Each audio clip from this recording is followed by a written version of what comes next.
What up, everybody? It's your boy Agent, and we're back here coming to you straight after the Michigan-Texas final. That's right, number 3 Texas traveled up to the big house to take on my Michigan Wolverines, number 10 in the country, and an anticipated game of the season, with the first top 10 game of the season. And this game disappointed because Texas did what everybody wanted them to do and what they thought they would do. A big spread in this game, but Texas dominated this game, winning 31-12. Yes, the final just went 31-12, and worst nightmares a Michigan fan happened, and Texas straight dominated this game, and it wasn't even close. Not even close. Start off with the game.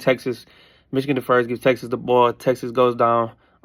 They get a holding penalty, a touchdown negated by a holding penalty on Rayshawn Benny. Shanked the field goal, but after that, they kind of figured things out. The next drive after that, after Michigan went 3 and out, Gunnar Helm from 20 years, he looked poised in the pocket. He made some plays. It was 7-0.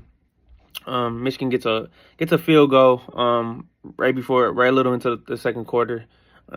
Dominic Zaveda has been phenomenal finding this year. I don't know where Michigan continues to find kickers, but he probably was the only positive thing on offense. I would say he's got a leg almost similar to Jake Moody, so he did his thing. Davis Warren later in the quarter throws a bad interception, another turnover. Ends up getting Jared Gibson ends up scoring. The freshman running back from University of Texas makes it 14-3 at that point in time.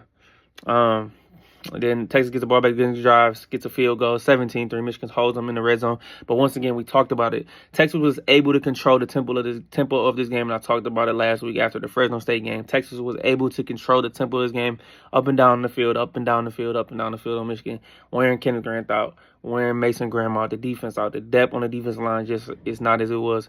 And Texas even went 3 for 3 on the first drive. On the first 3 downs, even though that one touchdown was negated. So they started off well. Michigan just was tired. Wink Martindale loves the blitz. He loves to do all that, but Texas was ready for it. And Quinn Ewers, with his experiences, was able to overcome and make the play, stepping up in the pocket and doing what he needed to do. So kudos to them. Right before the half, this is when I kind of knew the game was probably pretty much over. Michigan's driving. It's under 2 minutes. They're probably almost about a minute, about 59 seconds left. Davis Warren throws a pass to Colston Loveland, best offensive player in Michigan's offense. No question about it. And guy had a great game last week, and he just made a mistake right here. He throws it. Colston catches it, and then he just drops the football. Texas recovers it inside the Michigan 30 and ends up capitalizing with Quinn Ewers to Matthew Golden in the left front pylon of the end zone. Makes it 24-3 going into halftime, and that is a huge deficit. So you think about those points right there. Think about those 2 turnovers in the first half. We talked about it. Michigan's having a problem scoring, and then you're giving Texas turnovers and giving them free reign to score and giving them in position, and good teams take advantage of turnovers. So now you're going into halftime down 24-3. Take 10 points off the board. You gave them 10 points with turnovers, so it could have been 14-3 at that point in time. But then it was nothing. So it was a rough first half. So I knew it was over. Texas offensive line dominated Michigan, just pushing them. Even though Texas has had some injuries at running back, Quavion Wisner, he played well. Jared Gibson, a freshman, played well. Jaden Blue got hurt early in the game, but came back, played well. 30. It was almost 37 of their 43 plays, I believe, in that first half were in Michigan territory. So Michigan's defense was extremely tired, and Michigan's offense did not play ball control at all. Well, one play where that stuck out to me was when Michigan had a 3rd down. They run into the sticks. All the receivers are running to the sticks, so it's very crowded at the first down marker, and that leads to a pick. You have to spread the defense out on 4th down and run some route concepts. Nothing that's terrible. Davis Warren cannot read defense right now. I know he hasn't played a lot of football, but no offense to the guy. I know they talk about him cancer problem. I'm glad he beat cancer, but there's a reason this guy is a walk-on quarterback at the University of Michigan or anywhere he goes. He's on a scholarship. I mean, he works hard. He's a try-hard. That's all good and all. But it's not going to get the job done when you want to continue to win games and you want to have a chance to win a national championship and kind of continue to show your dominance. It's not going to get it done. And as we can see, Alex Orji gets beat out by Davis Warren. I know they keep bringing him for packages, but let's be realistic. 90 to 95% of the time when they bring Alex Orji in, we know it's going to be a pat L run. So why is the defense going to change what they're doing? They're not. They're going to continue to be aggressive, and they're going to continue to attack. It's just the play calling's terrible. It's not good. Offensive line does not look good right now. They're not in sync. Can't get a consistent run game going. It's just all over the place.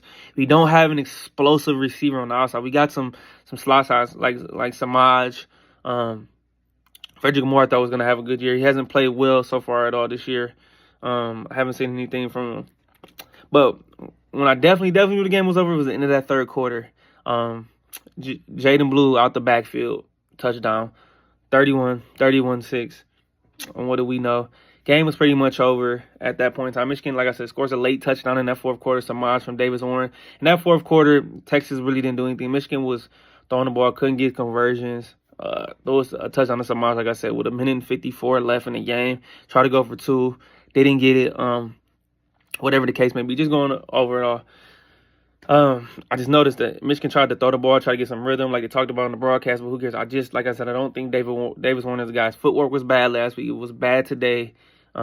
There's no trusted guy in the receiver room besides Colston Loveland right now. Just there's no identity in offense. They can't do what they want to do. And like I said, the worst thing happened, and it came true. And Texas came in and took care of business and dominated. And one of the most important things I noticed too is these guys have guys in the works waiting, some flashes, some freshmen, some guys, some stars who are in the making, and guys like Ryan Wingo, freshman wide receiver, who ran a 55-yard run on a reverse. He almost scored. He got tackled by Will Johnson. Colin Simmons, a 5-star defensive end freshman out of Texas. He had a sack. He had a couple pressures. Jared Gibson, the running back, like I talked about, he scored a touchdown in this game. So they were able to go deep into the bag with the depth, and it's showing. Sarkisian's doing a great job at Texas, I'm sorry. Michigan has a lot of work to do, like I said. Let's go over some of the offensive stats that they had. It's not good. I know it's gonna be a little inflated because of the fourth quarter and garbage time. Michigan's 3 for 12 on third down, 2 for 3 on fourth down. Most of that in the fourth quarter. At 284 yards. Most of that came in the third quarter. 4 points for 30 yards. The biggest stat, 3 turnovers. Texas defense is good. Don't get me wrong, but the Michigan offense right now is so inept that I don't know. I mean, they get Arkansas State next week. Well, in 2 weeks they got SC.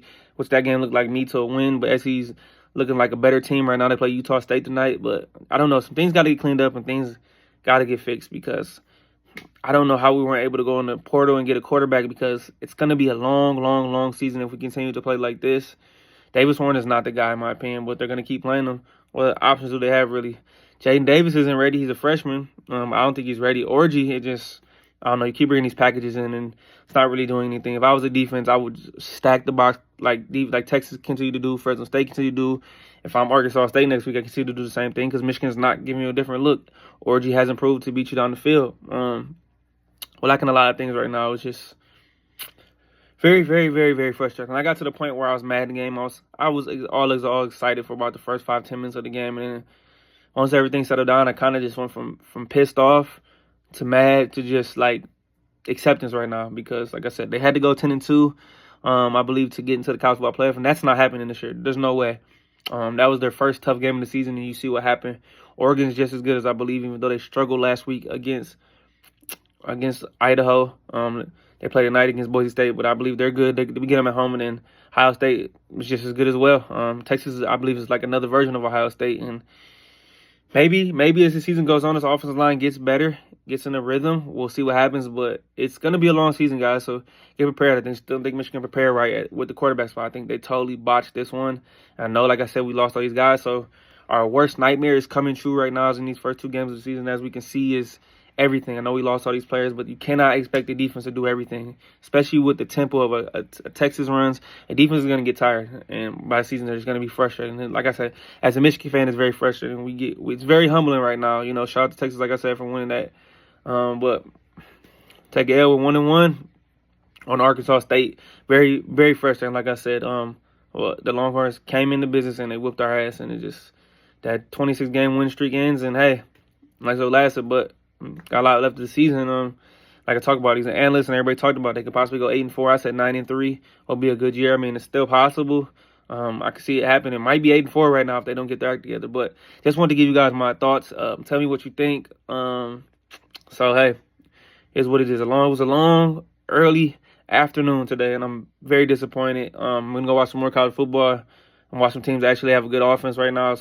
But it's always go blue, baby. On Arkansas State. Like I said, not a lot to say. Just said, very frustrating, very disappointing. It's very disheartening, and just things have to get better. I hope, but I have to see, in my opinion. So, but shout out to Texas.